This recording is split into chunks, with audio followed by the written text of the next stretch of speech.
What's up, everyone? Well, Welcome back to another episode of Ruckus Wrestling. I am Josh, alongside my tag team partner in this journey, Justin Toner. We didn't have a pay-per-view for the first time in like 7 years, it feels like. I was just like, do we have one? Oh, yeah, we did not have one for the first time ever. Just a regular week. Just a regular week of old wrestling, which I'm okay with because it was a decent week of wrestling, especially Dynamite. It's ups and downs. Yeah. So, but let's not keep moving to it. Let's get into the news because we got some injuries, ladies and gentlemen, and who knows what's going to happen. That's right, it's the news section. I was supposed to redo it. That was some music there, but we're going to just go wrong with it right now.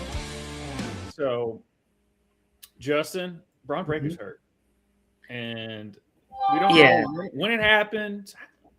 Or what? No, there's been other things, but Dave Meltzer's basically come out and saying it could be 12 weeks, which puts him right at Mania, or it could be 6 months. Yikes. Some people were throwing out there that it could have been a career-ending hernia. It wasn't those laparoscopic hernias. It was a legit surgery hernia. Yeah.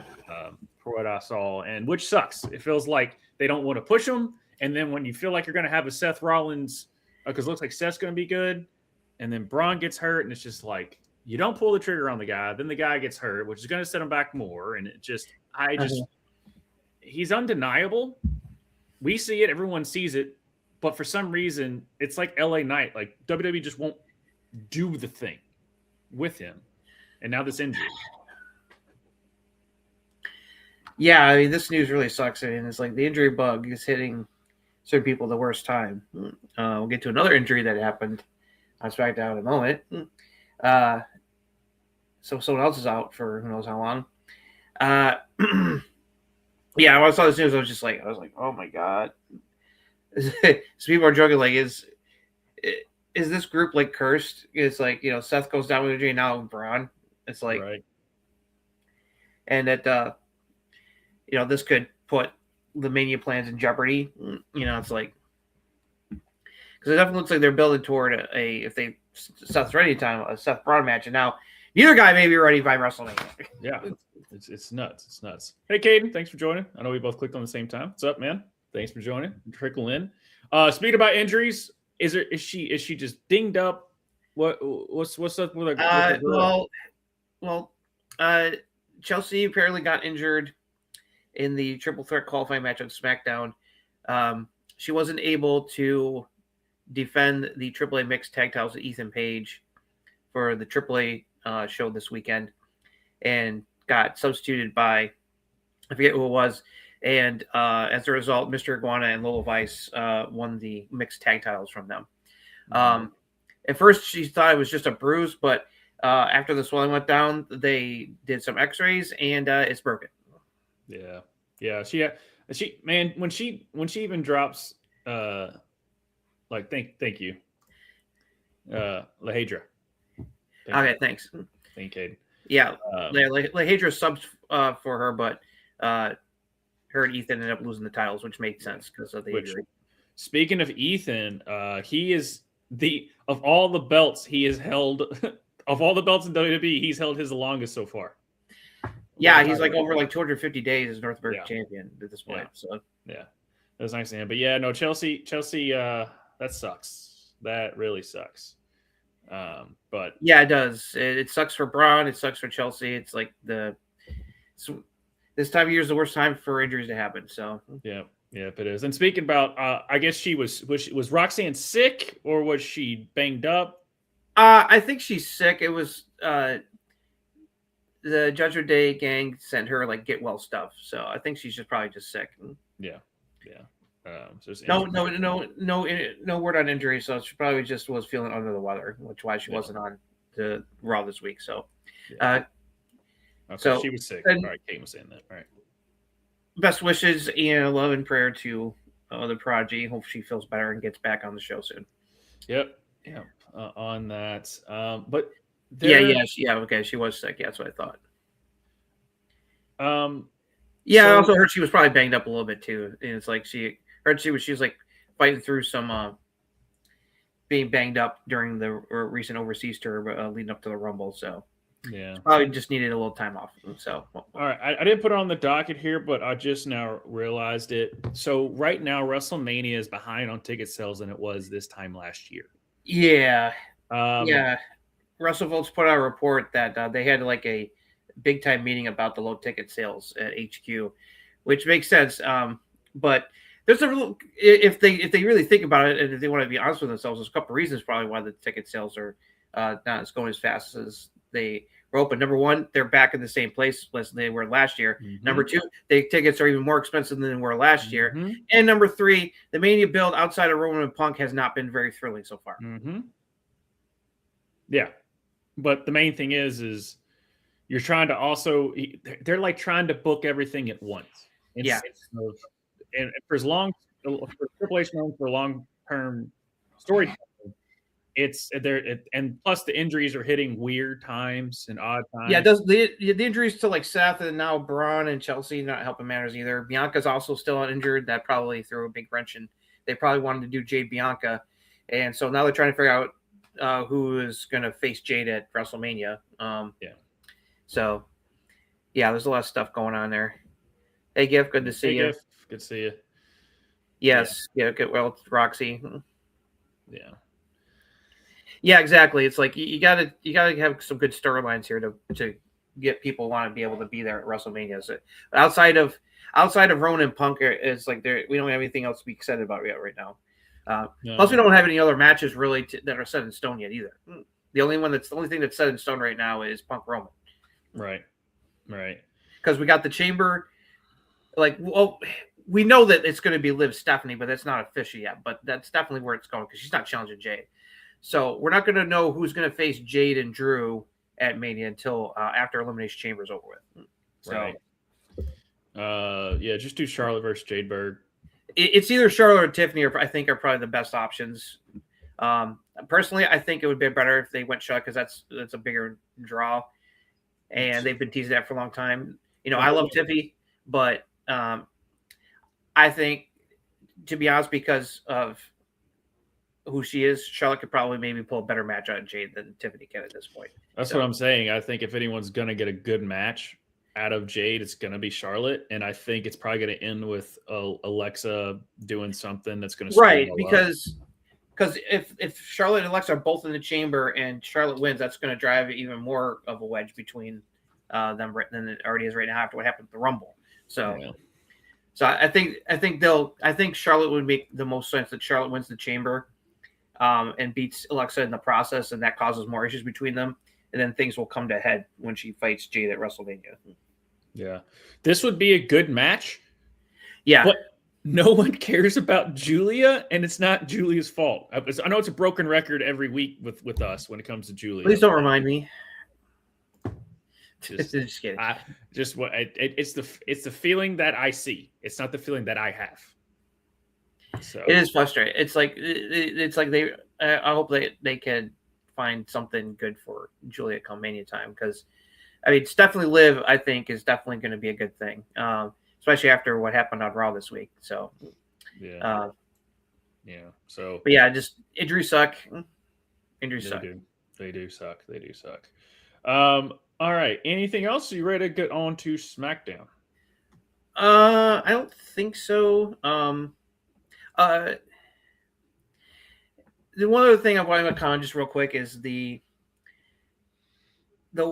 oddness of what happened with Meltzer reporting that the reason why Brody King wasn't on Dynamite this week was apparently Warner Brothers Discovery wasn't happy about the a fuck ice chance from last week, and that's why he wasn't on the show. And then Warner Brothers Discovery themselves came out and said, that's bullshit. Right. And basically called Dave Meltzer a liar. Yeah. So somebody's lying, but it doesn't make Meltzer look any. It's like that man is like, if he still had any credibility left, it's being flushed down the toilet right now at this point. All I know is I watched the Dynamite show. Where were you going to throw Brody in there? I thought the show flowed exactly where it's supposed to flow. And plus, him and MJF and others probably already left for Australia. Right. Like that's why Willow and That's why the base. Yeah, Will and Harley already left. That's why they Yeah. weren't on the show. That's why their like promo was pre-taped. Right. So Because I heard that they already had left for yes, Australia. they're already in Australia. So and MJF wasn't on the show, like Brody wasn't on the show. So the show didn't seem like it was missing Brody, and they had to throw some shit in because they didn't want Brody. Now, if MJF had been on the show without Brody, that would have been a little odd. But also, right, like we said, MJF was on the show this week either. Right. That's what I'm saying. So the show didn't. You could have seen where Brody was supposed to be here, but there was something weird going on. There wasn't any replacement or nothing. We'll get into Dynamite because I thought it was really good. But no, I call BS on Meltzer. Yeah, no, Meltzer looks completely horrible in this whole situation. It's because like Warner Bros. Discovery sent out a press release to like Sapp and a bunch of other people, basically saying this is not true. Anyone who says so is putting out false statements. Plus, so there's a thing called a dump button because there's always delayed taping. So they could easily be prepared. Okay, if the crowd goes into it, we can just hit the button and mute it. I mean, we remember SmackDown when it was on Fox, how many times it was just silent because it was inappropriate for Fox. So yeah, once again, Meltzer looks like a complete tool. Yeah, it just doesn't make sense. But sometimes it's like, okay, there's a little bit of truth. This one, I just don't see it. Yeah. And also heard that there's a bunch of wrestlers from the independent scene are going in for tryouts at WWE. Oh, that's right. Finley might be NXT bound. I heard rumors about that. Also, apparently, I saw that Logan Paul would love to have a match with Bad Bunny because he thinks it would be like a big deal, and he's probably right. And people would love to see Bad Bunny kick his ass anyway. So yes, that would be great. The problem is, can Logan Paul carry? At this point, I think he could. Because you can do Logan and like Austin Theory versus him and LA and Bad Bunny and LA Knight, right? Like you can do that, so that way it's semi-protected. But I don't know. Bad Bunny's already been in a singles match before. Right. Obviously, it was super overbooked, but you would think. But that's the only thing I worry about is can Logan carry that? So I don't know. Yeah, one of them is Nikki Blackheart. Yeah, it's like I'm hearing like people are really high on her. She's one of the big names that's in the tryout. But yeah, I think that would be amusing. Yeah, I know people would love to see Bad Bunny kick his ass. It's like, I mean, even Tom Brady was taking shots at Logan Paul recently. Yeah, it's cute. It's hard. It's hard not to. It's hard not to. But, it's hard not to. Yeah, exactly. But yeah, well, all right, Justin. Let's do a little.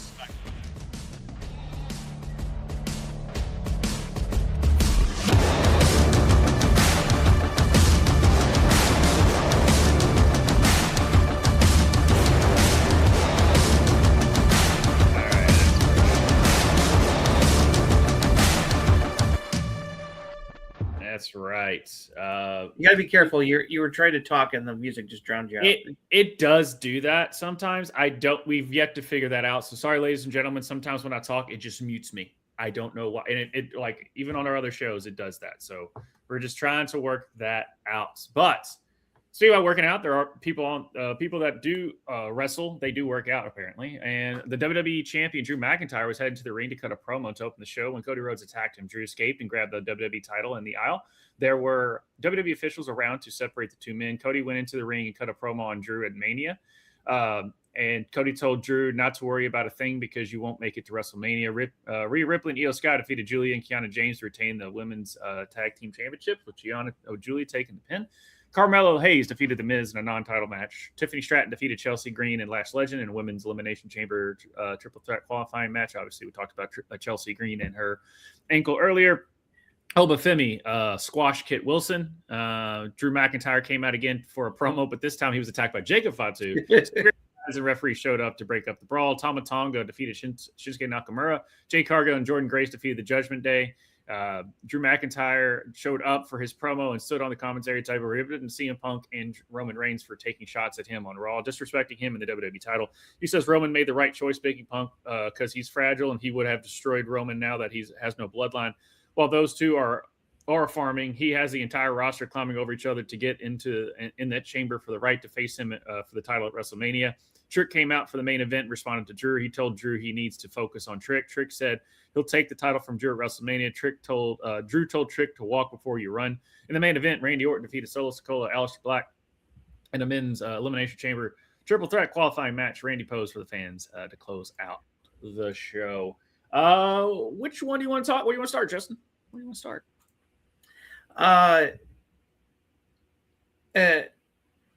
Even though I was like, as a direct fan, I did not like the disrespect that Cody and Jacob Fatu were doing to my man, not letting him be able to even cut a promo. It's like he's a WWE champion, damn it.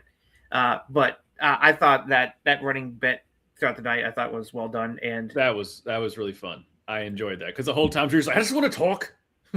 Just want to see. And I'm glad that he had to respond because Roman and Punk shat all over him in that promo war to set up their title match at Mania last week, and so he had to respond. And I thought he responded greatly. I love the aura farming line. That's why I included. It's like, well, you two are aura farming because it's so true. It is, but I know Drew was holding back because I think they told him not to really squash Roman and Punk. No, but he said what he needed to do about how, like, you guys are disrespecting me in the WWE title.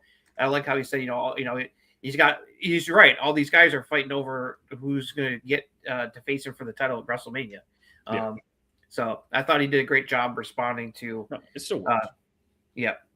The tag title match for the ladies was good. I didn't mind Julia taking the pin here because Kiana's eaten a lot of pins, and so it's like it's not the end of the world if Julia took the pin here. I thought the match was actually quite good, and it was the fans were definitely into the Julia Io stuff, and I loved Julia mocking Io's signature head bob. I thought that was great. So that was good. I don't know what was going on with Tiffany, Chelsea, and Lash Legend, but that match was really fucking sloppy. A little bit. Just a tad. I don't know if it was a chemistry issue or something. Hey, Michael Hayes, did you see how much the fans love Chelsea? They were cheering her as much as they were Tiffany in that match. I think there's a reason for everything. They wouldn't have put that in Unreal if it wasn't supposed to get the fans behind, like just something to light the fire of fans being like, push Chelsea. And of course, this ankle injury. I think that was WWE's not going to release something if it's not going to generate. It's the same thing with LA Knight. Yeah, I agree. Yeah. It wasn't a bad show. It was just there was a lot of predictability about who was going to win the matches. There was just something off in that match. The main event though was really good between Randy Solo and Aleister Black. Right move having Solo eat the pin because I was like, Aleister just got back, so that wouldn't have been cool. Miz and Mello was fine. That was a fun match for just a random I don't care match because it's like this isn't really doing anything. It's just two dudes just because it wasn't for the title. It's the Miz, but their chemistry definitely showed out in that match. It flowed really well. It was more like you don't even deserve a title shot. I'm just gonna go out and kick your ass. So I was fine. I thought I liked that. Obafemi squashing Kate Wilson. That's a better way to book Obafemi than what he did to the Warriors on Raw. What does Apollo Crews have on somebody in WWE? Yeah, I know. He just came back and he's just hanging out in the background. He's being used more in main event and actually in AAA right now. He's been doing matches on main event and in AAA, so at least he's like. But it's like it was just like, oh hey, there's Apollo Crews. It's like just randomly there. Yeah. But I'm glad he's back. He's back from injury. It's like at least he's being used and he's not stuck in catering. So yeah, let's get that. No, they're actually going back to the women's tag match. I think they're kind of giving Kiana a little bit of more to do. Like what she did in the Rumble and then this match. I'm like, okay, they are putting a little bit more, not just her being the mouthpiece for Julia, like emphasizing like, hey, she's actually pretty daggone good at this thing. Yeah, that's why. Like, I think it would be good if they eventually split because they really don't need to be together at this point. I think it'd be better for both of them if they were separated. So we'll see what happens. The whole Jade segment with Liv and Raquel, that was a little odd. I wish we had, because they teased the dissension where Raquel's like, I have something to say, but we didn't find out what it was. And the classic tag partners who don't like each other trope for Jade and Jordan Grace. All right, Cody's line. Oh, the Cody line, the Raheem line. That got a lot of people's attention. Yeah. It's like 90% of the internet's like, that was fucking funny. It was. People really thought it was funny. I laughed when he said it. Right. Well, Oba, he was on TJ and O'Shea Jackson's. Yeah, can they coexist? After over 100 days, Jade's finally doing her first title defense, which is absolutely ridiculous. Who knows if they end up splitting each other? They know that's always a possibility. It's because Jade can't fucking wrestle. I know. That's the problem. Mm-hmm. She's a good look. She's got charisma, but she can't. She just can't back it up in the ring. No, she just can't do it. Yeah. And to go with like what Kate said, the predictability, it's like when I looked at the two qualifying matches, I knew that it was Tiffany and Randy were going to win tonight. It was like right. Now next week we have a chamber match qualifier that is really unpredictable. I do. I'm glad you brought that up because the next one tomorrow for the men is Cody, Jacob, and Sammy. So only one of them is getting into the chamber. So that makes things really interesting. Who's going to win that match? Something tells me that Drew's going to be involved in that match. Yeah. Little birdie. I don't know. The fact that he's literally the last three guys that he's had something to do with is Jacob, Cody, and Sammy.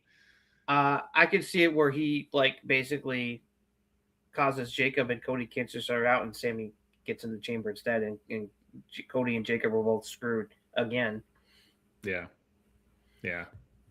The women's is Alexa, Julia, and Zelina.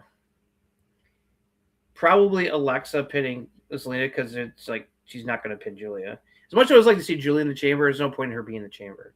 She's the U.S. champion. It's Alexa. It'll be Alexa. Both Alexa and Charlotte are going to be in the chamber because that's going to just cause more issues between the two of them. Right.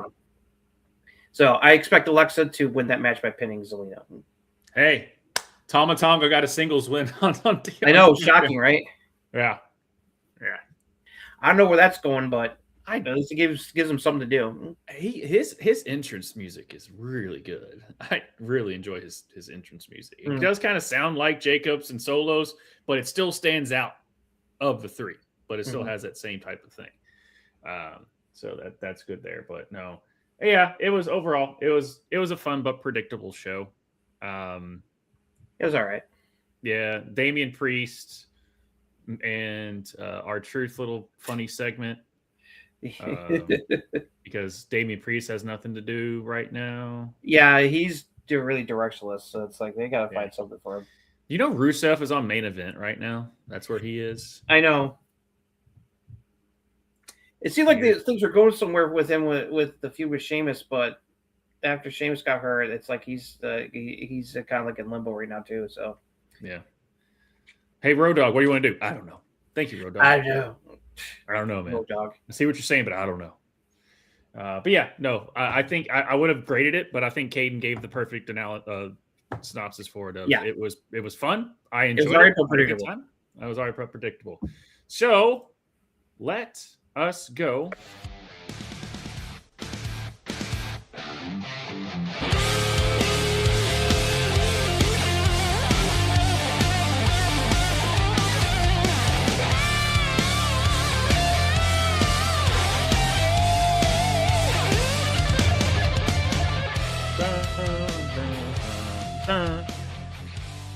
On Raw, Raw, the Women's Intercontinental Champion Becky Lynch opened the show with a promo upset at AJ Lee being on the show tonight. I forgot to pause that. Hold on, I'll get it.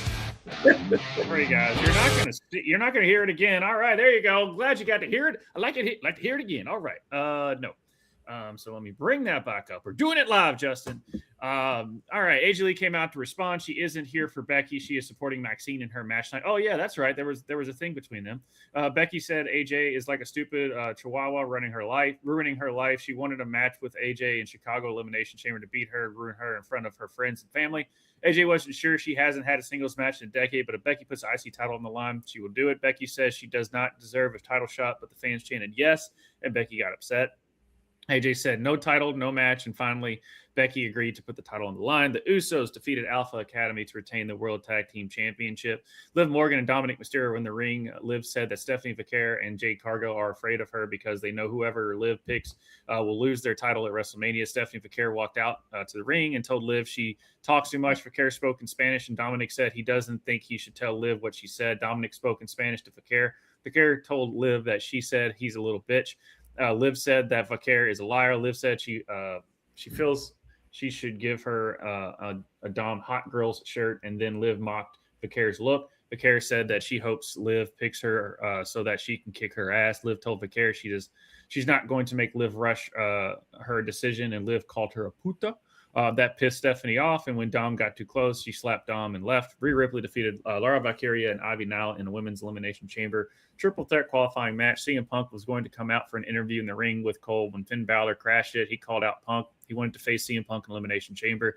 Balor said that Punk beat him on Balor's home turf, so now he wants to beat Punk on his home turf. Punk came out, and Adam Pearce and security to keep them apart. Punk had to convince Pearce to make the match, and he agreed. Security escorted Finn away, and Punk cut a promo. Cole in the ring on Roman in the title match at Mania. Punk said there's one way WrestleMania ends with Punk's hand raised, and the ring announcer saying Punk is still the World Heavyweight Champion. Natty versus Maxine Dupree in a double countout. Natty put Maxine in the sharpshooter on top of the announce desk. AJ Lee and officials came out to stop her as they were helping Maxine to the back. Becky Lynch sneak attacked AJ and threw her face into the ring post. Javon Evans and OG El Grande Americano defeated Los Americanos.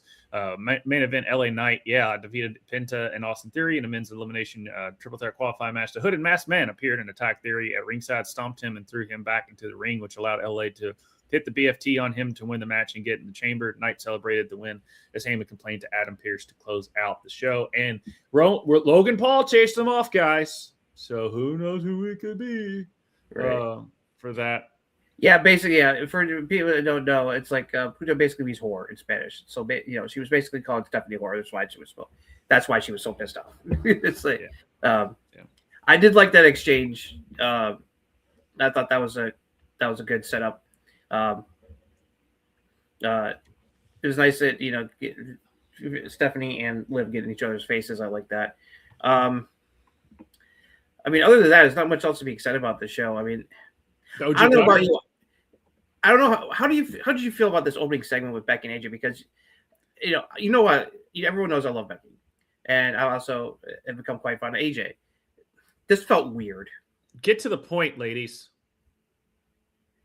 That's all I'm going to say. Get to the gosh damn point. Becky was like almost foaming at the mouth, like overacting. And AJ, she was really like trying too hard, going over the top. And AJ was like all over the place. Like it just felt. She said a whole lot of nothing, and I'm like, just Becky just had to pull AJ's like, AJ, say something worth of content. Right. I was really disappointed by this. I mean, the match should be fun, especially in Chicago. Also, people are surprised why are we having this match at the Chamber and not at Mania? Who says they're not going to have another match at Mania? Right, that's what I'm saying. They're going to have a match at Mania, but I think this is going to end up being a tag match. Was all said and done with Becky and Natty versus Maxine and AJ. I think they might turn into that. I think Becky's probably going to beat her at the Chamber, and then she'll beat her in the rematch at Mania as well. Yeah, it's either one or the other. Either AJ, like I said, AJ's going to win, and then in Mania, the Becky's going to win it back. Yeah, like especially like some of the stuff Becky was doing felt really forced. It just felt completely off. Yeah, it's like, I'm wondering. It's like Lyra's been like in Nowheresville for a while, and it's starting to bother me. That match, I like where they were going. It felt rushed, and Lyra looked like she ran out of gas like halfway through it. Like when she was trying to, there was that botch. I don't know whose fault that was. I don't know either. It didn't ruin the match, but it stuck out like a sore thumb. How many triple threat matches are the ladies going to do where they do like the two people on the top rope and then one person comes over and they basically power like to do the ladder, whatever they call it. Like every freaking triple threat match, the ladies do that. I'm like, guys, come on. With something a little different. It's like something. I did think Ivy was pretty solid in the match, though. Actually, Ivy looked pretty good for a change. So yeah, I think they let her do a little bit there. The CM Punk Finn stuff, I thought that was pretty old school. Where CM Punk came out for an interview. Yeah, Finn interrupted it. And then they went back and forth. Once they got the match done, then Punk goes, "All right, now Michael Cole, let's get on with the interview." Like I thought that was very old school. Yeah, I like that whole segment. I like about how both what Finn and Punk both said, setting up their match elimination chamber. I also like Cole's like, "What are you doing? Why are you risking WrestleMania by fighting Finn at the elimination chamber?" And I like how Punk responded. It's like that was all really good stuff. Jey Uso botches again. How about that? Yeah. Jey Uso botching again, Michael. Oh, that missed super kick on Otis, and then the dive outside where he flipped it, and that was so bad. It's like I was like, dude, what's wrong with you, man? It's like it was Bot City. Yeah. That being said, it was Botch City, but at least Otis and Tozawa, they let them get some time. I thought that was nice. They would do that. Just give us the Usos and the Lucha Bros, for the love of God, please. They both need it. Penta's going to be in Elimination Chamber, right? Or is he not? No, probably not. No, he was in the main event with LA Knight and Theory. Yeah, so he's out. Yeah, he's out. So we could still get the Lucha Bros and Usos, guys. They won't do it, but it could still happen. I don't know. What was the one thing that I just did not? Shout out to Javon Evans, that fucking OG cutter. Oh, that was probably the highlights of the night. That Javon looks so smooth. The timing on that was incredible. Yeah. Because people are like, oh my gosh. It's like, no, that's because it's Tyler Bate and Pete Dunne. They know what the fuck they're doing. Yeah. I just want this. I want this Americano stuff to be over because I want all those guys to be out of those fucking masks. It's not because they're so over on AAA. A Grande Americano is so over on AAA. I know, but it's like I'm tired of it. I get why they're still dragging it out, but I don't want. I want to see their faces again. Yeah, it was a great spot. I know Lesnar's going to be on Raw a week from Monday. Yeah, he's going to be coming back soon. Roman will also be back soon. Yeah, so we'll at least get a little bit more going with there. But yeah, this show was 5.5, 6 out of 10. It was a mostly match show with with a few highlights. There's just so many botches. Yeah, I don't know what's going on there. Like of the actual wrestling, let's go through it, Justin. Of the actual wrestling, let's see. The Usos, that was a botch fest.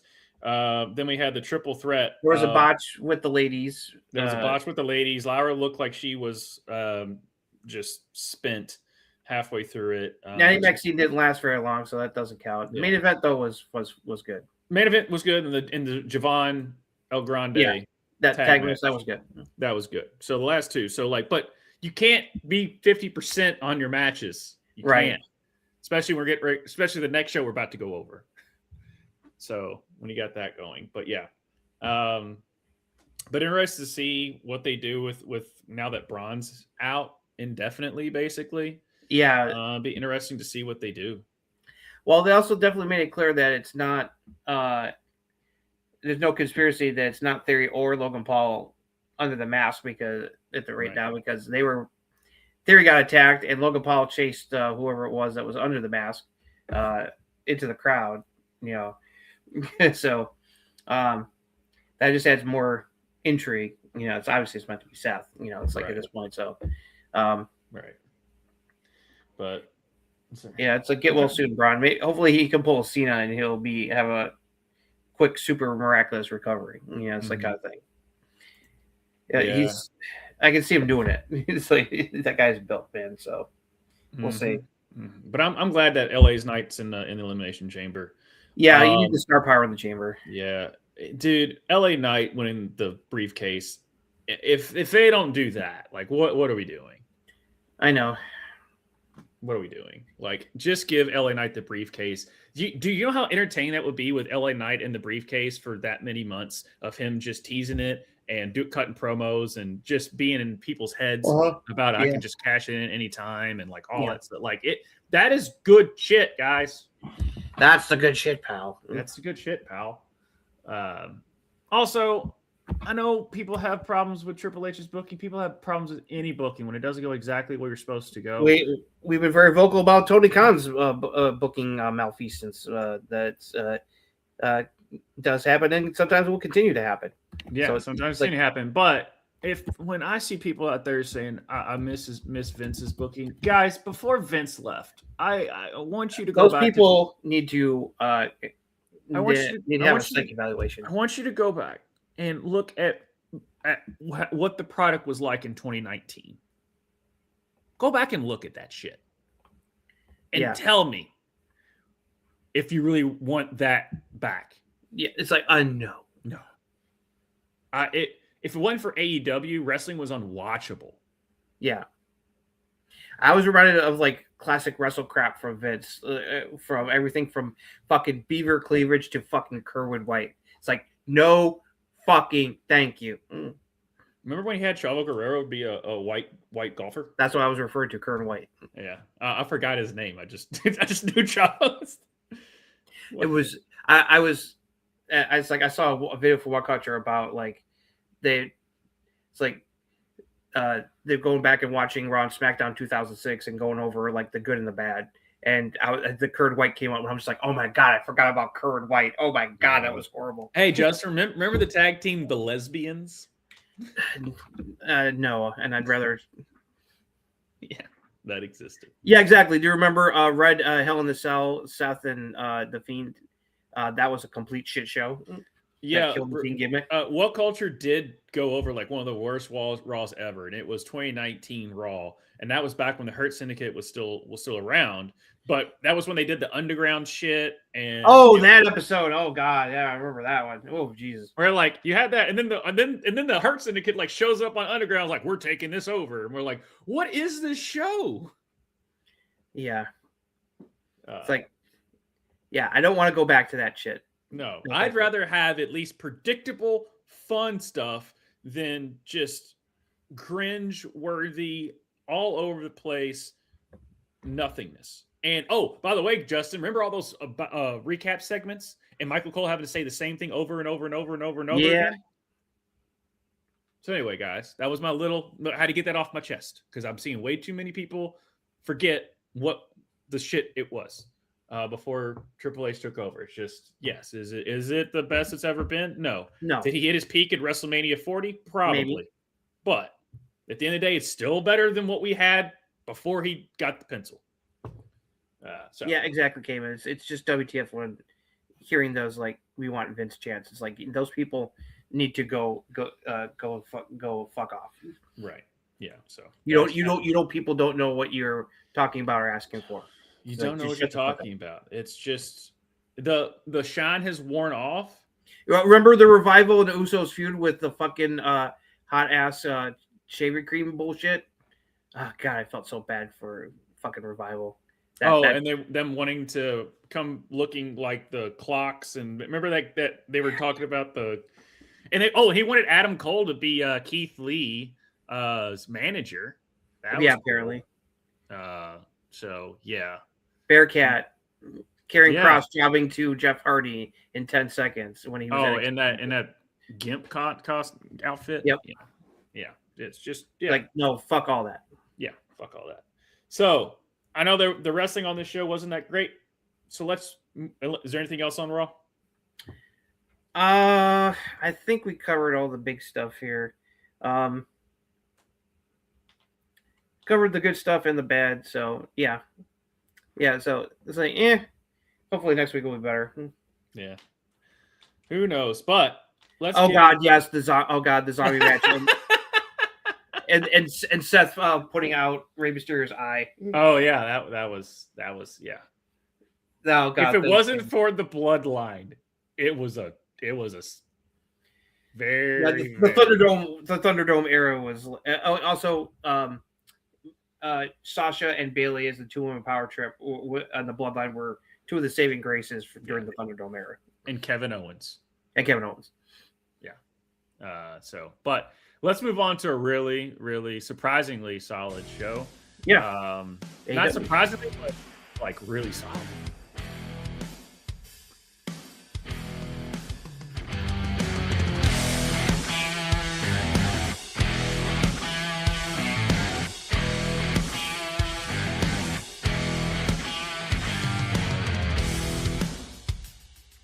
That's right, and I gotta pause that. All right, AEW Dynamite kicked off the show, opened with Kenny Omega and Swerve Strickland in the ring in a face-off. They took shots at each other, and Kenny said, "Let's settle this next week on Dynamite, one-on-one." Then the two brawled all over ringside. Swerve tackled Omega off the stage, and they went crashing through a table. AEW security guys and officials finally showed up to check on both guys. The Death Riders defeated the Don Callis family. Kyle Fletcher defeated Tommaso Ciampa to regain, I guess you would say that in a sense, the AEW TNT Championship. After the match, Kyle said he will let anyone challenge him for the title at Grand Slam Australia. Mark Briscoe answered, and Kyle said, "Okay, let's settle this feud between us in a ladder match for the title," and Briscoe agreed. Orange Cassidy and Roger Strone defeated Daniel Garcia and Clark Connors. Roddy walked out on Orange during the match, but Darby Allin showed up to attack Clark. They fought over the barricade and into the crowd. The distraction let Omega roll up Garcia for the win. Tony Storm showed up to cut a promo, but Yuta and Marina Shafir showed up holding Mina Shakira's hostage, and Yuta cut off her ponytail, pissing Tony off. The Young Bucks defeated the Rascals, and Private Party. Hey, welcome back in a 3-way tag team match to become the #1 contenders for the AEW World Tag Team Championships. In the main event, Thekla defeated Chris Statlander in a strap match to win the AEW Women's World Championship. Thekla, Julia, and Sky Blue did a 3-on-1 beatdown on Statlander until Alex Windsor and Jamie Hayter ran out to make the save. The Hills retreated as Thekla held up the title to close out the show. So, I can nitpick, but that's all I can do about it. I know a lot of times we come up here and say, this is bullshit. What are we doing? Blah, blah, blah. I can't say this about this show. There is a lot to like about this show, surprisingly. I mean, yes, there's still some questionable decisions. We love FTR. Josh and I both, everyone knows Josh and I love FTR to death, but we don't want to see them in the Young Bucks again. It's like, you can't make me care. I do one last time. I mean, it's going to be a good match, but I'm just not as invested, because it's just like I said, it's like unless they pull some shocker and the Bucks win the titles, it's just all right. Keeping them warm for Cole and Christian. I'll say that and ask you: what would you rather have had, Cody and Roman for a third time in like 2 seconds, or would you rather have had FTR versus the Young Bucks? I'll take FTR versus the Young Bucks again over Cody Roman 3. Yeah, that's kind of where my mindset was. I'm like, yes, have we done FTR versus the Young Bucks before? Yes. Is it like the 5th time we saw it? But at least it's been spaced out enough to where we haven't seen them do this in a while. So, right. And they're going to remind us again why these two against each other. You better enjoy it when we have it. So that's what I'm saying. Yeah, exactly. Option number 2. I know you don't want to see Kyle versus Mark again. Kyle Fletcher it's in Australia. Kyle Fletcher was going to have that belt in Australia. That match was see that coming. That match was amazing. Mark and Kyle Fletcher will be amazing. Is it weird that that Ciampa only had it for about a day and a half? Maybe, but the fact is that he still got it. He debuted, he got the belt, and he put on an amazing match. He put on a match that would never happen. I just want him to get lost in the shuffle right away. It's like That's what I'm worried about. Yes, the match was a banger, but it was just a little odd that, it makes sense. They're in Australia. Kyle Fletcher's from Australia. It makes sense they're going to have the big title match there. it's like it just felt weird that okay, it's like Ciampa beats Briscoe for the title, then he drops it back to Fletcher so we can have Fletcher Briscoe again. It's just a little weird, but thankfully the match was amazing, so I'm willing to give it some leeway, even though I was a little disappointed that Ciampa only had the title for about like 2 weeks. So hopefully he'll get it back. I mean, I'm sure the match will be a lot of fun. So yeah, I mean, like Ciampa's been fucking crushing it over in AEW since he debuted, so that's a good thing. At least I like the show told us that it is unpredictable. Yeah. Now, one other positive I want to say: the opening segment face off between Kenny and Swerve, I thought was great. I like the shots they took each other. It's just like we don't like each other, and so we're gonna settle this. And it's like that's just good old fashioned wrestling right there. It's like I don't like you, you don't like me. Let's settle it. Yeah. And now some people were complaining. They were like, "Why won't you put this on a pay-per-view? You're getting it for free, asshole." Why do you also, care? apparently, Kenny's got a thing coming up in Japan, video game thing. So that's why they're doing the match next week. Right, I understand. Pay-per-view. You would think it would be for the pay-per-view. That's a pay-per-view match. That's a pay-per-view match for sure. But I thought that whole opening segment was good. Yeah, we had some banger matches. I don't know why Tony decided to release Private Party from Exile, but welcome back. Hopefully they'll get used well. I was really shocked. I was like, wait, what? Couldn't believe Who knew the Private Party, the Young Bucks, and the Rascals were going to put on a banger? Who knew that? Who knew? Were you disappointed that the Rascals had to eat the pin? I don't want to talk about it. I don't want to talk about it. I knew you wouldn't want to talk about it. Okay. It's just, I'm too biased when it comes to the Rascals, but I'm glad they're on the right product. That's what I will say. They let the Rascals do their thing. And that's why I think this is a great landing spot for them. It's the same thing with Ciampa. They're letting them do what they're good at, where I think in WWE, they would have been held back a little. So I will say that. Yes, do I not like that the Rascals took the pin? Yeah, but it's not going to hurt them. Yeah. That's the thing. Is like, did that really hurt the Rascals? No. Did that really hurt Private Party? No. And the Young Bucks going over, because are they doing FTR and the Young Bucks at a pay-per-view in Australia? That's not a Grand Slam. I think they're saving that for Revolution.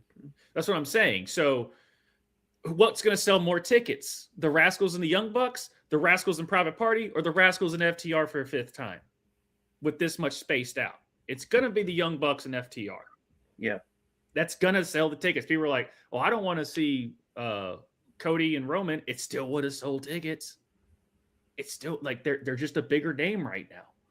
I'm just looking at the side of what's going to sell tickets. And yeah, have we seen it before? But I will take seeing the Young Bucks and FTR one last little time. And maybe this is when Edge and they probably beat the Young Bucks, and then Edge and Christian come out at the end of it or something. I don't know. I'm just throwing that out there. But I understand people might not want to see FTR and the Young Bucks again, but it's a money match, man. So I'm with that. The only thing I will say, though, nitpick wise, we still don't know if the Death Riders are faces or heels. Yeah, that's still annoying.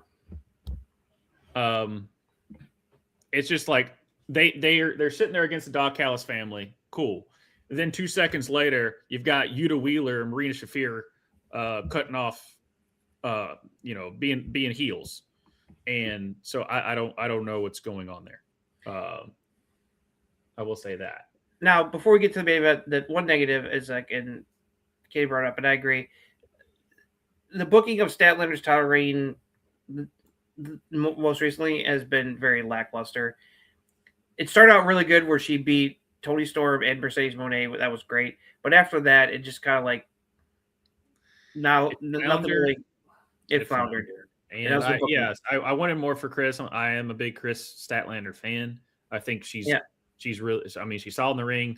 Does she cut the best promo? No, but you don't always have to cut the best promo to be a solid main eventer. But it just felt like after those two, Tony really didn't know what to do, and then she became like, buddy. She was just kind of sitting there, just being like, "Go Willow, go!" And I'm like, "That's not what your AEW Women's Champion." Yeah, and it's like her and Will buried the hatchet. That could have been done better. It's like it just kind of just happened. It's like expect a little more out of that. But so I'm okay with her dropping the title to Tekla. So yes, congratulations, Tekla. She's been killing it lately. Tekla's been killing it. So I'm perfectly fine with having her have the title for a bit and run with it. She's been doing a lot of great work. She's cutting good promos. She's really good in the ring. So I'm perfectly okay with this title change at this point. I am. Now, I will say this about a strap match. It's a no DQ, guys. You don't have to. Yeah, I know. What? Yeah, that was like, why were they trying to distract the ref? It's no DQ in a strap match. Yeah. Yeah, no, it's. We'll see. She's still got all those indie belts she's got to lose still. Yeah, so they're doing Mercedes Moné correctly in the fact that she didn't actually win the women's championship. Yeah, and then she starts losing her titles one after another. She will be an AEW Women's Champion. She'll probably have it for the next millennia when she finally gets it. But at least they're taking their time with it and building other stars. They gave it to Chris Statlander. You kind of fucked that up. Tekla, I think, is going to be really good. Obviously, Tony's great. She can do whatever she wants. She really can do no wrong. I think Willow being an AEW Women's Champion is in the future. Where that future is, I do not know, but I think Willow is destined for that title. She's great as well. But I am ready for the Tekla era when it comes to the AEW Women's Champions because she's great. She's got the look. She's everything. And then with Sky Blue and Julia is a great team with them. I wish they just would have called it Sin and not the whatever madness stuff. I don't know. It's a mouthful. But yeah, I know, right? Exactly. Yeah. Sometimes on that. But yeah, like I said, that Kyle Fletcher Ciampa. Can we just give a little claps for that one? I mean, those guys. We got this on free TV, Justin. That match was on free TV. Yeah, it was fantastic stuff. Yeah, it kind of gives me just the fact that this is the Ciampa from that NXT Gold era. This is that Ciampa. Yeah. That we knew. That's good. That's a good stuff. And so RIP to Johnny Gargano in SmackDown. That's the one thing I forgot to bring that up. Oh God, yes, the Johnny segment that was sad. That was sad. And did you see Johnny doing the same thing like the Super Bowl? Like he was doing the next day or something. I forget what it was, but he was like posted online or something. But I'm like, Ciampa's over here putting on 5-star matches with Kyle Fletcher for a TNT title, and you've got Johnny Gargano just being a sad sack lying on a production crate. It was sad. Poor Johnny. Yeah. Every company does I know it's a bad habit that all of wrestling does right now. It's a WWE thing too. It's like at some point it gets a little too much. Like the kicking out a finisher can get overdone sometimes. Yeah. So. Yeah. But when the crowd's into it, it's fun on that. But yeah, like I said, we were going into like the SmackDown. The wrestling was fine. Raw, the wrestling was fine. When AEW can get out of their own way and do good storytelling, because the matches are fire, it makes the matches just that much more rich when the story is there. And yeah, was there a really story between Kyle Fletcher and Ciampa? Yeah, because they're both psycho killers, or at least one of them is, and they both won the TNT championship. And they're both at you could just like, Kyle Fletcher versus Ciampa for a TNT championship. You really don't have to build it. You just let them do their thing, and it works. But other than that, Roderick going heel, cool, I guess. Yeah, it was a little weird, but I kind of felt it coming. They've been teasing it though. They have been. Yeah, I did like Darby just showing up out of nowhere. Yeah, yeah. And what was it? Obviously Connors came from New Japan. Didn't know much about him. It's like it looks pretty good to me. So he's fine. I remember seeing him on some other stuff. But he was with him and Gabe Kidd. We're kind of around the same crew, so that's why you heard Moxley on commentary being like, "I like that Gabe Kidd kid. You know, he's pretty cool. I like him." What now? Aren't they still in a bidding war for Gabe Kidd between WWE and AEW? That's the rumor. Who knows? Who shall know? Oh, speaking about where the hell is he? Where's Powerhouse Hobbs / Royce Keys / whatever? That's a good question. But he's definitely going to. Word is that he showed that he was at WWE headquarters the other day. So word is that he was filming an episode of Stephanie's podcast to be interviewed. So okay. But yeah, it's weird that he hasn't debuted on any of the shows yet. There was some random rumor that I saw on Wrestle when I was listening to Wrestle Talk. That was the old Dave Meltzer stupid thing where apparently they were trying to make a big deal that apparently he is actually 41 out of 35 or 36. Like, who gives a fuck? Yeah. It's like it's such an obvious, like, they're trying to throw like shade and shit at anybody who leaves AEW and goes to WWE. It's like it's really that kind of shit is really annoying. It's like, come on, man. Yeah. I don't get it. Oh, speaking about interviews and stuff, have you been able? Oh, that's her husband. Oh, okay. Didn't know that. I did not know that. Interesting. Okay. All right. Learn something new every day. Thank you for that. The more you know, Star White.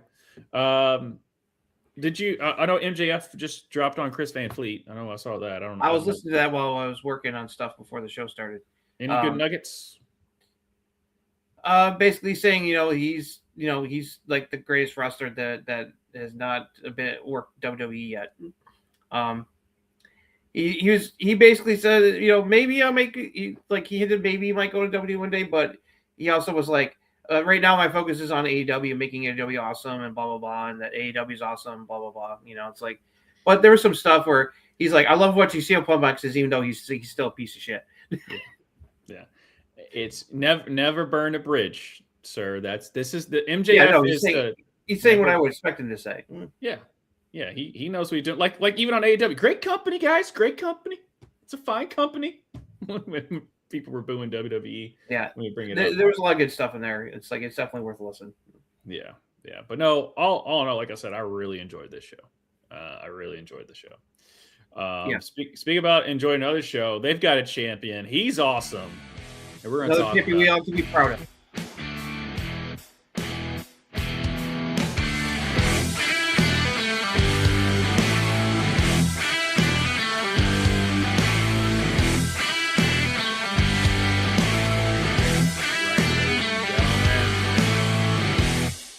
Okay. All right. So they're a couple. Oh, they're dating. Okay. Yeah, exactly. Well, on NXT, the new NXT champion, Joe Hendry, came out to the ring to cut a promo. The Vanity Project trio of Jackson Drake, Brad Baylor, and Ricky Smokes interrupted. Words were exchanged and set up a title match later tonight, and the heels beat Joe down. Jada Parker versus Blake Monroe in a double countout. The two brawled all over the ring arena. Security tried to break it up, but Jada took some of them out while Blake escaped into the crowd. Eli Knight, I don't know, defeated Josh Briggs in a WWE Speed Championship #1 contender tournament match. Joe Hendry then defeated Jackson Drake to retain the NXT Championship. Swipe right, Brad Baylor and Ricky Smokes defeated Hank and Tank. Main event, Sol Ruca and Zarya defeated Ren QCC, but Sol Ruca got the pin. Oh. Kendall Gray with the Soul Snatcher became the #1 contender for the NXT World Championship. So again, for another week, they haven't broken up. For the love of God, pull the damn trigger. It's coming. It's gonna happen during the title match. You saw the look that. Oh yeah, she would look like I thought it was gonna happen right there. It looked like she was gonna murder Sol Ruca right there. Yeah, she was pissed. Of course, it was good. Joe Hendry's the champion, and all was right with the world. Exactly. Well, no, there's a lot of other good stuff going on besides Joe Hendry as champion. Yeah. They've got something with Jackson Drake. They have something with Jackson. He keeps impressing me. Yeah, Sean Legacy and Jackson Drake right now of the two newest guys. Those that are two are of the both best NXT. guys that are coming out of Evolve, and of course the other one being the awesomeness that's Kendall Gray. Yes, and then obviously they're doing what they need to do with Keanu to get him over. Yeah, you know, Yeah. he's a beast. You know, it's like I'm digging it. My little nitpick here. It took when the Jada Blake Monroe thing was kind of all over the place until it finally got to where they needed to do it. Right. It was shaky. It was at first, but then it started getting to a groove before the double count, and I was fine with that because I was like, this is like a pay-per-view match. So I was like, okay, I was like, okay, this is a good out. That way you can set up another match for probably Avengers Day. Yeah. And then obviously, at least he didn't come into like.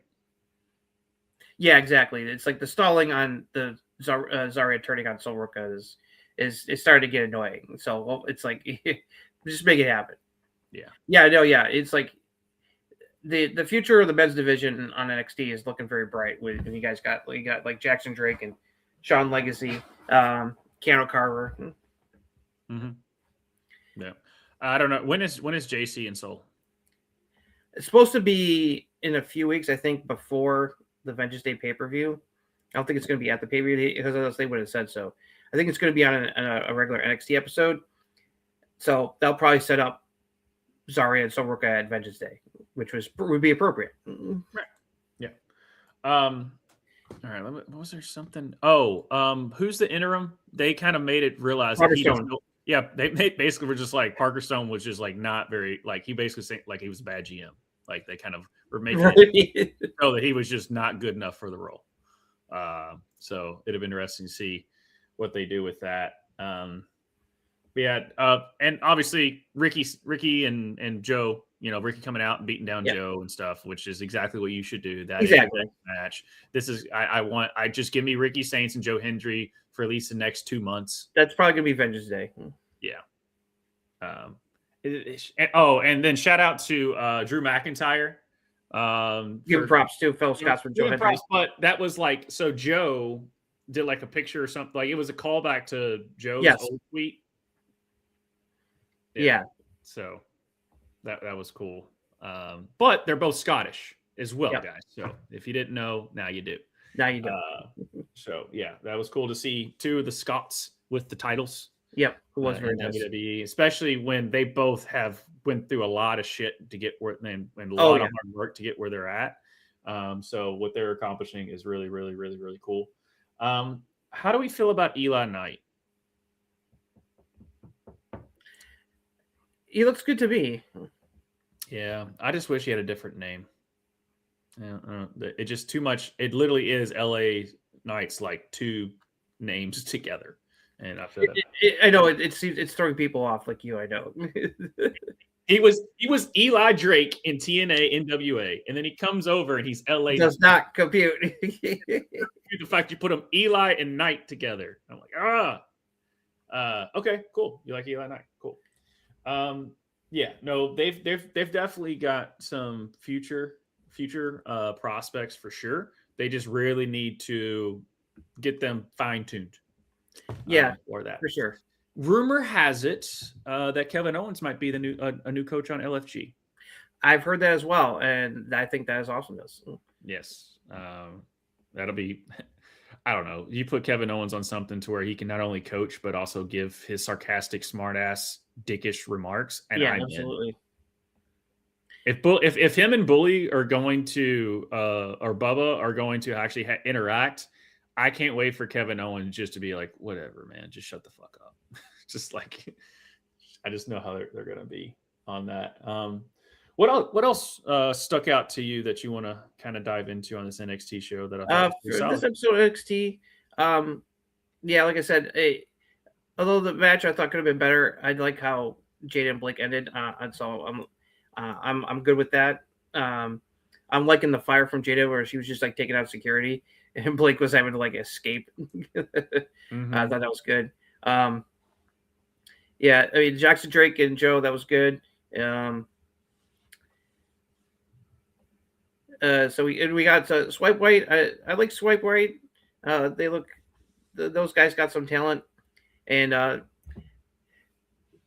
it's like although the promo for Dark State wasn't like the best, it served its purpose. They're really working hard to revitalize the tag division, and it seems like we're getting somewhere with the tag division in NXT again. Got a lot of teams going after Dark State, and then of course you got the Tony D Factor who said he's going to fuck Dark State over hardcore. So he's definitely going to be trying to make sure that they're going to lose the tag titles. So I appreciate that he showed up to attack them to follow up on what he said last week. So yeah, that was all good. Yeah. So far, so good for Tony D and his new kind of character-ish. Yeah. I like the furtherance of the Lola Vice, Kalani Jordan feud. And I like that video promo from Tatum Paxley on Izzy Dame and the imagery. I thought that was really cool. I like that. Yeah, her 2000s music video vignette promo, that was pretty cool. I mean, they've got something with Tatum, whether it be on the main roster or on NXT. But it's just their job not to screw it up. I hope so. Yeah. So, where I can see where Tatum can be hot for a minute, and then they just don't know what to do with her anymore. Whereas Kendall Gray, it's just a matter of time with her. On that, there was something else I wanted to. Oh, we forgot to even talk about Trick Williams' interaction with Drew McIntyre. Do you want to go over that? Or you want to still with NXT for right now, and then circle back to it? We'll get circle back to that later. Let's stick with NXT for now. I just put a pin in that. I just forgot we never really went into that. For that, yep. Are we done with Josh Briggs now? Yeah, I officially don't care. Okay, and then so push Tavion Heights as every week with my. That would be nice. That'd be nice. Miles Bourne. We're getting there with Miles going after Ethan for the North American title, and I think he's going to win it. Yeah, he's going to win it. If he doesn't win, it's just where are we going with this? On that, but yeah, they're trying their hardest with the tag teams. The thing is I can't buy OTM and Hank and Tank.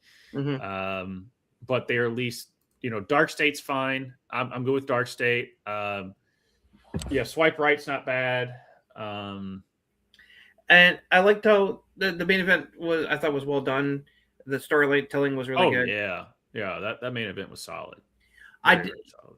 As much as I love Kendall, I did not mind Kendall getting pinned by Soul in this match because just like with Julia, it's like poor Ren has eaten a lot of pins lately.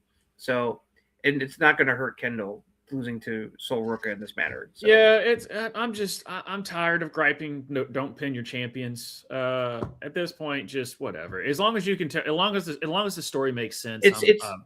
Kendall's eventually going to get the title. It's like it's like they're still building toward that. It's like this is just like a roadblock because Soul's not going to be beating JC because Zaria's going to fuck her over. No. Speaking about Sol Ruka, she was on Sheamus's show. She was? Okay, cool. Yep, going over her workout, and she was showing just how crazy athletic she is, and Sheamus was just like, yeah, I can't do that. Sol Ruka was on there. So she lived in Hawaii after she graduated, and she didn't go straight from Oregon doing gymnastics to the WWE. She actually went and lived in Hawaii as a trainer and would post stuff on social media. And then I guess people in the WWE found her and was like, hey, you want to try wrestling? And there she is. So did not know that. Yeah, that's cool. Yeah. It's funny, how people, it's like you either have people who grew up watching it, were fans and got into it, and or people who knew about wrestling and then just discovered it and it's just like, wow, I love this, like Bianca, and obviously Sol Ruka as well. So it's like, it's like I just love Ren and Kendall Gray. This is exactly this pairing. It's like when they put I wish I need when we need Thea back on the show. Yeah, I know. I missed Thea not being on the show this week. Don't leave her in limbo again for too long, please. Yep. Give her something to do. Yep. And see, what was the other thing?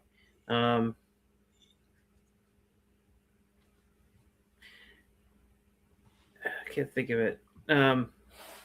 But yeah, no, it's Soul versus JC. That should be a really good match, and just waiting for that Zarya heel turn. It's like it's right there. It's like just pull the trigger, Sean, please. Yeah. But it's gonna hurt more when she turns on her during the when she's trying to win the championship. So, but that was great. The facials from Zarya were great. It's just like I want to look like it's like I want to fucking murder you. It's like it's like you motherfucker. Apparently, did I see something where Sol Roca did not want to do the Soul Snatcher from the apron at the Royal Rumble because she's like, it makes no sense why I would do that. And we said it didn't make any sense. Right. We're like, that doesn't make any sense why you do that. And apparently Soul, when they told her that's what she was going to do, that she was like, but that doesn't make any sense for me to do that. And they're like, it's going to look cool. And I'm like, yes, I understand the finish. Right. And it did flow correctly, but why the F would you do that? Yeah, it's just you can complain about it, but when they book themselves into a corner, you got to have somebody take the pin. So yeah, it is what it is on that. Kendall rebounded. She had I checked out some highlights from Evolve. She had a pretty solid match with Carmen Petrovic retaining the Evolve Women's title. So yep, so that was good there. Anything else for NXT? No, NXT was good this week. Not great, good. I like where a lot of the storylines are going. Yep. All right. So best match of the week, Ciampa Kyle Fletcher. Yeah, absolutely. That. Best segment, CM Punk Finn? No, probably Kenny Omega Swerve. I'd say Kenny Omega and Swerve. I'd give the slight edge to them. I'm throwing it out there. I think that's something we should do at the end of each show. I mean, Punk and Finn was really good, like a promo exchange. But I think I liked the pot shots that Kenny and Swerve threw at each other. Yeah.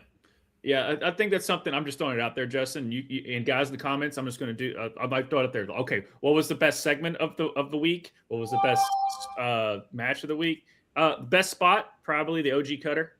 Yeah, the OG Cutter from Javon definitely was definitely the highlight. What WTF spot of the week for sure. Yeah. And then, hey, Caden or anybody else, put in the comments section, what else do you want us to highlight as far as best of the week? But to me, I think we're there. What do you think, Justin? You like that? Just kind of just to wrap it up at the end of the show, just be like, all right, this is the best segment, best spot, best match. I like that. Yeah. We could highlight the bad stuff, but I don't like highlighting bad stuff. No, there's no need to highlight the bad stuff. Let's stick to the positive. Stick to the positive. So back to being the positive. I know we were going to circle back to it. The Trick Williams interaction with Drew McIntyre. Thoughts? So good. I love it. Thank you. I was the same way. I'm like, his like, what's he say about his shoes? I can't remember it right now. But the fans were like behind the yeah, I know. It's amazing how quickly he's acclimated to the main roster. It's like it really makes me happy. It's like he's got great promos. It's like the fans are very vocal in their whoop that trick support. So I'm digging it. Yeah, and lemon pepper steppers. I hope he gets in the chamber. I hope he gets into the chamber match. Yes, I do too. But yeah, lemon pepper steppers. Yeah, lemon pepper steppers. Yeah. Yeah, and then I know take the lemon pepper steppers and stick them where the sun don't shine. I loved. Yeah, Drew is so good. Yeah. Favorite line of the week. Aura farming from Drew. The Roman. Yeah. 1,000% fact. Yeah. The favorite line of the week before was definitely Rowan's. Be like zebras or some shit. I cracked up laughing when he said that. That was great. The zebras or some shit. But obviously the button that he did at the end, he's like, "Because I hate you." And at WrestleMania, you will acknowledge it. Like, that's so good. Yeah. So we had to give a call back to that. Because that's the best segment of the month. It's a very, we just started, but it definitely is the best segment of the month so far. And I mean, it's something that segment should be studied on how to sell matches. Okay. So instead of Collision, we're getting the Grand Slam Australia show on Saturday night, which is pre-taped because they're in Australia. Right. they built this like a mini pay-per-view. I mean, we got some. This show is loaded. So we're gonna have the mixed tornado tag match between Orange Cassidy, Tony Storm against Willie Yuta and Marina Shafir, and whoever gets pinned has to have their head shaved. So Wheeler Yuta. Please let it be Willie Yuta. We got the number one contenders match, Hangman and Page against Andrade. Winner will get MJF at Revolution because, spoiler alert, MJF is not losing to Brody King in the main event. We got Moxley versus Takeshita for the Continental title. It's going to be so good. Oh, God. I'm looking forward to that. Baszler Raff will defend the women's tag titles against Megan Bayne and Penelope Ford. Who knows? We got the ladder match between Kyle Briscoe and Kyle Fletcher for the TNT title. There will be blood in that one. Mm-hmm, yeah. And MJF versus Brody King for the AEW title. MJF will find a way to cheat to win. Yeah, pretty much. Yeah. Who do you think is going to get MJF at Revolution, Hangman or Andrade? If I want to be honest, I want Andrade to win for something different. Just something different. It's gonna be Hangman because that sells tickets. Probably yes. I like the same thing what I said about FTR and Young Bucks. I would like to see the Rascals versus FTR way more than anything else in this world. I want Rascals versus FTR too. It's like that will put you on cloud nine for the week. Yeah, it's one of my two favorite tag teams of all time, and especially if it's Desmond and Zach. Yeah, it should be Desmond and Wentz for that for sure. Yeah, God, it still stinks about Miguel. That's just. But thankfully, TNA took him back. Yeah. And he's already got a title shot for the X Division. No, he's got the international title shot against Stax. Eric Young is going against Leon Slater for the X Division title for the Easter Fire. Speaking of that, it feels like the fire for Macklin is a storyline because he jumped and attacked Mike Santana last week's Dynamite's Impact. Yeah, get confused. And they got their No Surrender show tomorrow. It's their mini pay-per-view tomorrow night. Let me pull up the lineup for that real quick.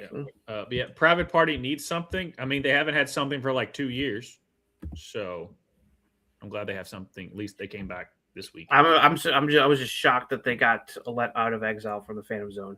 Mm-hmm. So let's see for TNA's No Surrender mini pay-per-view. That's they got Stax's taking on Trey Miguel for the international title. Hopefully Trey will win that. Go Trey.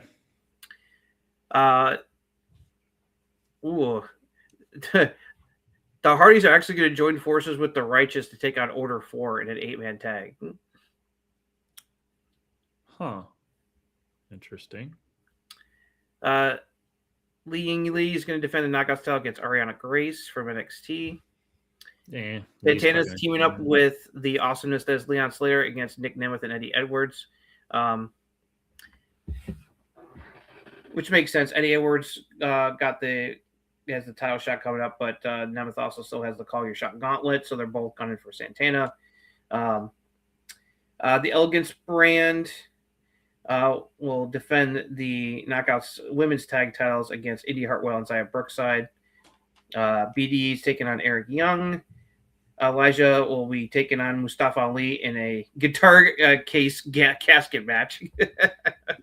On a pole? We forgot on a pole, guys. Let's just complete the whole damn thing. Guitar casket match on a pole. And there's going to be a battle royal in the women's division. The winner will get become the number one contender to the Knockouts title. Okay. All right. Decent card. So, fingers crossed, Trey Miguel. Good luck. Yeah, good luck with that. But yeah, that Australia show is stacked, man. Yeah, no, Grand Slam Australia on Saturday night is going to be, I think, a hell of a show. Yeah, it is. Yes, it is. Yeah. I mean, the Young League against Ariana Grace, that's gonna be a little bit rough. I'm not saying the women's division in the TNA is not good right now, but they need some help over there. Yeah, they need some help bad. I mean, I know Elena Black, aka Cora Jade, is there, but she just got there, so it's gonna be a bit private. There. So we'll see what they do there. But anything else, Justin? No, I think that covers it. So shall we you want to cover Grand Slam because it's for next week? Sure. We want to. I think it's a big enough show. It's bigger than it's more important than a I mean, that card is enough for us to talk about. I mean, Collision is usually pretty mad, but this is like a legit mini pay-per-view kind of card. Although, if they keep putting the Rascals on Collision, they're gonna screw around and make me watch it. For that, so it'll be. Oh, I forgot to ask you. So the Iconics just recently left TNA. Their contract expired. Do you think they could end up in AEW for the women's tag division? They're gonna end up somewhere. I don't know if they'll go back to WWE though. I doubt that. I think it's either AEW or they're just gonna go back just to do whatever. Yep. I just don't. They. Yeah, exactly. Yeah, they need help. It's like they only got a couple of big names. Like Tessa being one of them. It's and she's still got people still have issues with her. Understandably. Yeah. Thanks a lot, Caden. Glad you could join us. Yeah, Caden. Glad you could join us. I'm like how you're commenting in our wrestling section on our Discord. Link down below, people. Do that. And Justin, I think we did it again. I think that covers it for this week. Yeah. So, thank you. I'm just